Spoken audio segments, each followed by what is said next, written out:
بھائی چھوٹا سا ایک واقعہ سنیں اور مجھے اجازت دے دیں.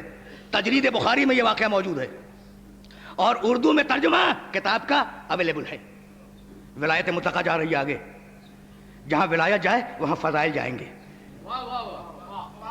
جہاں فضائل جائیں گے وہاں نورانیت رسول جائے گی, ہے نا. اب عرض کروں, دو شخص ہیں, ایک خاتون ایک ان کے شوہر, اور دونوں جلیل القدر ہیں, اور بڑے ناز سے یہ بات ہو رہی ہے کہ میں افضل یا تم افضل. شوہر نے کہا میں افضل, میں بہت پرانا ساتھی ہوں رسول کا. کہا میں افضل, میں نے رسول کی بڑی خدمت کی ہے. اب زوجہ کہہ رہی ہے, کہا نہیں میں افضل, میں نے سفر میں, حضر میں, ہجرت میں, غیر ہجرت میں ساتھ دیا ہے, جنگ میں, میں افضل.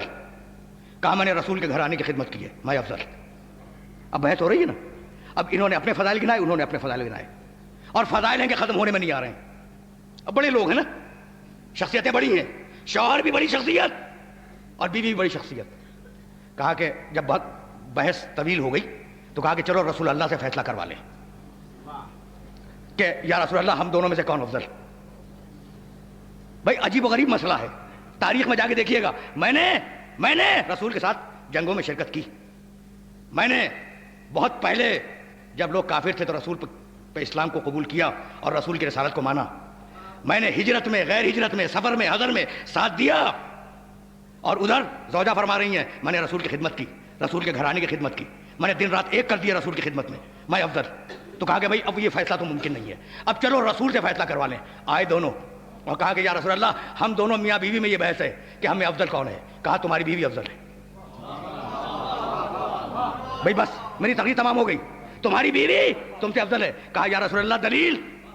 یہ ہے ایمان بھی رسالت کے, رسول سے دلیل مانگی جا رہی ہے.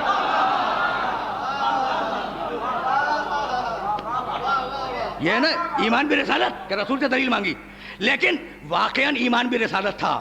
دلیل اس لیے مانگی تاکہ آئندہ آنے والی نسلوں تک وہ دلیل پہنچ جائے.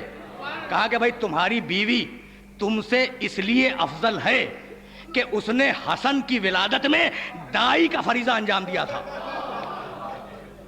بھائی کچھ بات واضح ہوئی.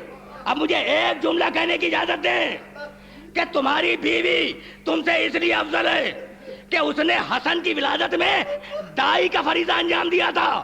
تو اب مجھے جملہ کہنے کی اجازت دے دیں کہ جو حسن کی دائی کا مقابلہ نہ کر سکے وہ حسن کے باپ کا کیا مقابلہ کرے گا. کچھ بات واضح ہوئی.